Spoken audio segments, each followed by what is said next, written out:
Kita lanjutkan ya. Sekarang kita mulai masuk ke menjelajahi novel-novelnya Dostoyevsky ini. Nanti kita klasifikasi isu-isu yang banyak diangkat dari novel-novel ini.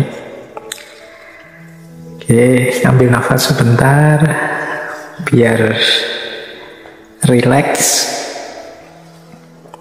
Yang pertama, ini kita angkat isu tentang manusia atau kenyataan diri manusia. Nah, ada beberapa kalimat yang saya ambil dari novel-novelnya Dostoyevsky ini tentang kenyataan diri manusia. Misalnya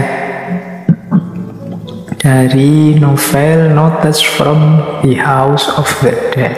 Ini judulnya seperti nama game ya. Jadi rumah kematian atau kadang diterjemah rumah pemakaman. Di salah satu bagian novel itu Dostoyevsky menyatakan manusia adalah makhluk yang dapat membiasakan diri terhadap apapun. Dan menurutku itulah definisi terbaik tentang dirinya. Jadi ini dari sini sebenarnya kelihatan corak eksistensialnya manusia. Jadi manusia itu bisa jadi apa saja. Bisa membentuk dirinya seperti apapun yang dia inginkan. Jadi kita itu ingin jadi orang yang tangguh, pantang menyerah, tidak gampang putus asa, bisa. Sebaliknya kita juga bisa jadi orang yang cengeng, males, tidak mau kerja, nunggu pertolongan orang lain saja, itu pun ya bisa. Manusia itu lengkap. Kalau bahasanya Al-Quran, fa'alhamaha fujuraha wa taqwaha. Allah menganugerahkan pada kita fujur dan juga takwa. Kita mau jadi orang takwa, ya kita punya daya untuk itu. Kita mau jadi orang nakal, orang culas, orang jahat, ya kita punya daya. Kita mau jujur bisa, kita mau jadi pembohong juga bisa. Disitulah justru definisinya manusia. Jadi manusia itu, kata Dostoyevsky, makhluk yang dapat membiasakan diri terhadap apapun. Nah, nanti dilanjutkan dengan kalimat seperti ini. Setiap semut tahu cara membuat sarang semut. Setiap lebah tahu cara membuat sarang lebah. Mereka tahu dengan caranya sendiri, bukan dengan cara kita. Hanya manusia yang tidak tahu cara hidupnya sendiri. Nah, ini juga mungkin penjelasan tambahan. Jadi manusia itu lahir ke dunia, muncul di muka bumi ini bukan paket jadi. Jadi isi kedirian manusia itu potensi-potensi. Kita mau jadi apa saja bisa, cuma tidak instan. Kita harus berusaha dulu, belajar dulu, membiasakan diri dulu. Baru nanti kita bisa jadi apapun yang kita inginkan. Beda dengan binatang, beda dengan semut, beda dengan lebah. Semut itu tidak perlu sekolah, dia otomatis bisa membuat sarang semut. Lebah itu tidak ada kursusnya, dia bisa bikin sarang lebah. Kalau kita manusia kan tidak. Kita bikin baju ya kalau tidak kursus menjahit, bikin baju ya tidak bisa bikin baju, apalagi bikin rumah kita. Harus belajar dulu. Manusia perlu belajar, perlu pembiasaan untuk bisa hidup. Tidak paket jadi, tidak instan.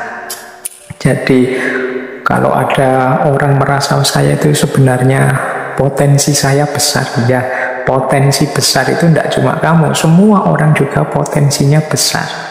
Tergantung mana di antara potensi-potensi itu yang mau kamu aktualkan. Nah, ini uraian yang positif, menurut saya mudah dipahami tentang kenyataan manusia. Tapi ada lagi penjelasan dari Dostoyevsky tentang manusia. Kalau tadi kan mungkin mirip-mirip saja dengan para filosof eksistensialis yang lain. Tapi dia juga punya definisi yang berbeda begini tentang manusia. Kata dia, manusia itu makhluk yang luar biasa karena dia sangat menyukai penderitaan. Itulah faktanya. Jadi ini mungkin sindiran, tapi juga mungkin sebenarnya dia membicarakan fakta manusia sepanjang sejarah. Jadi manusia itu justru makhluk yang lebih sering meleh opsi-opsi yang sulit, yang menyusahkan dalam hidupnya. Jadi dia sangat suka dengan penderitaan. Kata Dostoyevsky dari Notes from Underground, catatan dari bawah tanah, dia mengidentifikasi manusia itu suka sekali merancang sesuatu, melakukan sesuatu yang nantinya menyulitkan dirinya sendiri, melahirkan penderitaan demi penderitaan. Banyak hal simpel yang dibikin rumit oleh manusia, dibikin ruwet. Banyak kenikmatan yang dia modifikasi sedemikian rupa sehingga malah yang nikmat melahirkan bencana. Coba teman-teman cermati tragedi-tragedi hidup, problem-problem kita setiap hari. Itu hakikatnya ya pilihan-pilihan kita sendiri. Penderitaan itu lahir karena pilihan kita sendiri. Maka kata Dostoyevsky, manusia itu kelihatannya memang senang menderita. Faktanya begitu, kata dia. Jadi ya paling tidak coba ya di antara teman-teman yang ngaji malam hari ini, coba kita renungi, kita selama ini gelisah tentang apa atau karena apa. Masalah-masalah hidup kita itu apa? Itu kemungkinan besar masalah kita itu ya karena pilihan-pilihan kita sendiri. Kita yang membuat ruwet, kita yang membuat rumit, kita yang milih tanpa pertimbangan, kita yang salah menggunakan kebebasan kita, dan lain sebagainya. Akhirnya kita sendiri yang menderita. Nah, ini kenyataan manusia yang mungkin ketiga ya yang saya temukan. Nah, ada lagi dalam Notes from Underground itu, manusia itu, kata Dostoyevsky, aku yakin definisi terbaik untuk manusia adalah binatang berkaki dua yang tidak tahu terima kasih. Jadi manusia itu dengan segala keunggulannya, dengan segala kelebihannya, itu ternyata dia tidak bersyukur, tidak tahu terima kasih. Buktinya apa? Kelebihan itu dalam hidup manusia seringkali berubah jadi bencana. Keistimewaan-keistimewaan yang dimiliki manusia, kalau pakai bahasa agama, sering tidak membuahkan maslahat, tapi justru melahirkan mudorot, melahirkan kerusakan-kerusakan. Al-Quran kan juga sudah secara tegas menyindir bahwa Zoharul Fasadu, sudah tampak kerusakan-kerusakan di muka bumi bima kasabat aidinas, karena kelakuannya manusia. Padahal manusia itu yang dapat anugerah paling istimewa dari Tuhan. Ternyata dia adalah makhluk yang tidak tahu terima kasih, tidak tahu caranya bersyukur. Ini sindiran ini mungkin mirip ayat ya, manusia itu khuliqa halu'a, makhluk yang selalu berkeluh kesah, tidak sadar bahwa dia ini sudah diistimewakan sedemikian rupa oleh Tuhan dengan berbagai fasilitas hidup yang sangat elit, sangat luar biasa. Nah, Mungkin masih banyak di novel-novelnya Dostoyevsky ini tentang kenyataan hidup manusia. Tapi dari 4 kutipan ini kita bisa menangkap bahwa manusia itu punya ciri bebas membentuk dirinya karena dia secara natural mampu beradaptasi dengan apapun. Ini juga sekaligus menunjukkan kunci hidupnya manusia ada pada manusia sendiri, tidak seperti binatang yang paket jadi. Yang kedua, problem-problem dalam hidup manusia itu sebenarnya yang hasil pola dan ciptaan manusia sendiri. Karena kalau melihat sejarah, seolah-olah manusia itu memang lebih suka penderitaan. Kita itu tahu kok mana yang damai, mana yang kacau, mana yang tentram, mana yang tertib, mana yang rusak. Kita tahu semua, tapi kadang-kadang kita secara sengaja memang lebih suka milih yang sulit, yang menderita, yang ruwet, yang kacau, dan lain sebagainya. Dan ini merupakan bukti bahwa kita itu makhluk yang tidak tahu terima kasih. Sudah diberi keistimewaan seluar biasa itu masih saja seruwet ini, sekacau ini kehidupan kita. Nah, lanjut ya. Kalau tadi kenyataan manusia, ada lagi kenyataan alam semesta. Jadi alam semesta ini ya punya kenyataannya sendiri yang berbeda dengan manusia.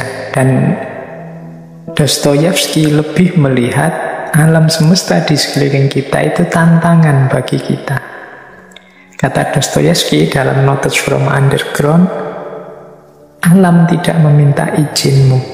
Ia tidak peduli keinginan-keinginanmu atau apakah engkau suka hukum-hukumnya atau tidak. Engkau diwajibkan menerima apa adanya dan juga segala hasil akibatnya. Jadi alam di sekeliling kita, saya bilang tadi, dia berbeda dengan manusia. Dia tidak punya kebebasan untuk milih atau mengatur apa yang ingin dia tampilkan, apa yang tidak. Alam itu paket jadi. Dia melakukan sesuatu atau membuahkan sesuatu atau terjadi apa tentang dirinya, itu ya tidak minta izin kita. Dia tidak peduli keinginan kita. Wah, saya ingin sekarang tidak hujan. Alah, kok ternyata malah hujan. Saya inginnya sekarang hujan, malah tidak hujan-hujan. Itu kan suka-suka alam. Dia punya rumus sendiri yang kita kenal dengan sunnatullah, hukum alam. Nah, yang ini manusia mau tidak mau menerimanya dengan segala hasil dan akibatnya.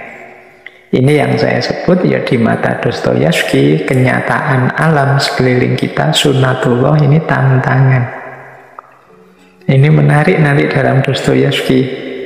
Dia menjajaki kemungkinan bisa tidak ya manusia itu menantang sunnatullah itu menyiasati hukum-hukum alam ini sesuai kepentingannya dengan landasan kebebasannya. Nah, ya penjelasan ini nanti berhubungan dengan pandangannya tentang kebebasan. Bahwa alam itu pakem paket, iya, tapi bukan berarti manusia itu tidak bisa nawar. Nawar itu dalam konteks manusia ya, bukan dalam konteks alamnya sendiri. Jadi tentu saja seorang eksistensialis mengasumsikan manusia itu bebas dengan segala limitnya. Ada kalimat begini yang saya agak menarik dari Dostoyevsky ini. Dia tanya begini, apakah tidak mungkin seseorang itu menolak perintah akal sehatnya sendiri? Apakah salah bila aku berkata bahwa 2 tambah 2 bukan 4, tapi 5? Bukankah aku memiliki kebebasan untuk berkata sesuai dengan pilihanku sendiri? Sekalipun pilihan itu bertentangan dengan akal sehat dan hukum alam. Bahwa menurut akal sehat dan hukum alam 2 ditambah 2 adalah 4. Tetapi bagaimana bila aku mengatakan bahwa 2 ditambah 2 adalah 5 atau 10 atau 100 atau bahkan 0? Semata-mata untuk menunjukkan bahwa aku tidak mau diatur oleh ilmu pasti dan akal sehat. Nah, ini menurut saya kalimatnya menarik ya. Jadi berani tidak kita begitu? Untuk sebenarnya gagasan ini disampaikan oleh Dostoyevsky dalam rangka menasehati kita, menunjukkan pada kita. Karena memang orang modern itu terlalu patuh pada apa yang kita sebut sebagai akal sehat, logika, mudahnya begitu. Padahal dalam hidup ini, ya kadang-kadang yang tidak logis, yang tidak masuk akal itu ya terjadi saja dan sering dengan berbagai konteksnya kalau itu dihubungkan dengan manusia.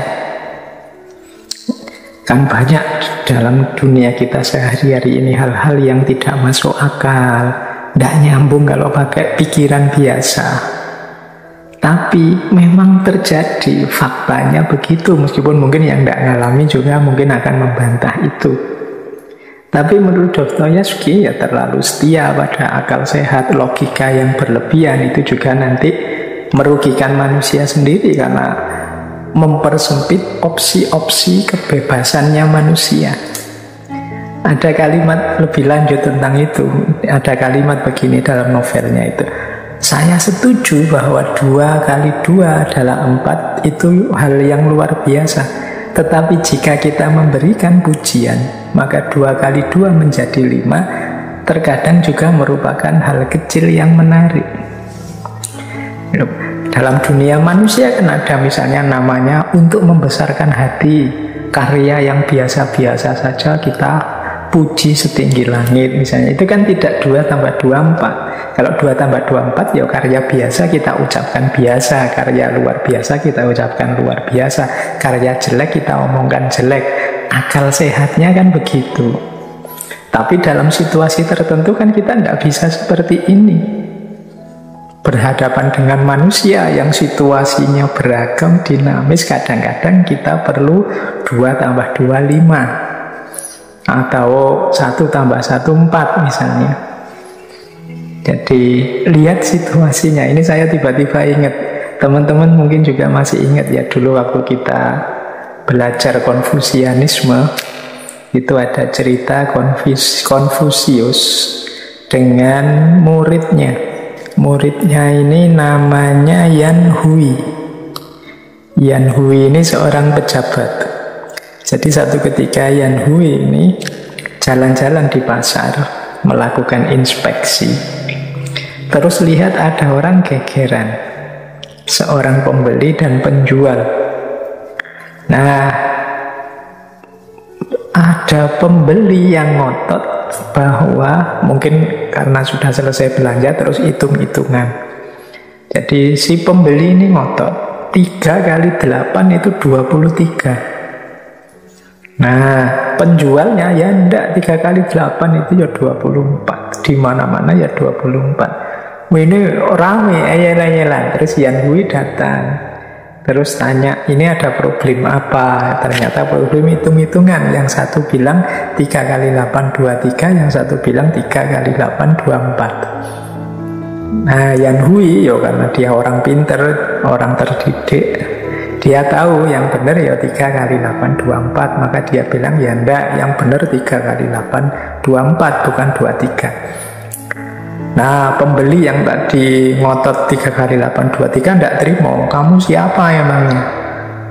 Lu saya Yan Hui, saya muridnya Konfusius. Ah, kamu cuma murid. Kalau gurumu yang bilang bahwa 3 kali 8, 24, aku baru percaya.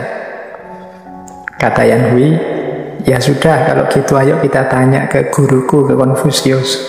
Nah, pembeli ini terus mantep. Ya sudah, ayo nanti kita tanyakan ke gurumu. Kalau ternyata memang 3 kali 8 itu jawabannya 24 bukan 23, aku rela kepalaku kamu penggal.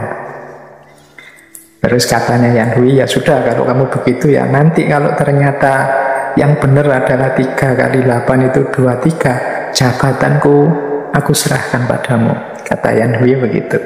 Nah terus ngadeplah pada Konfusius.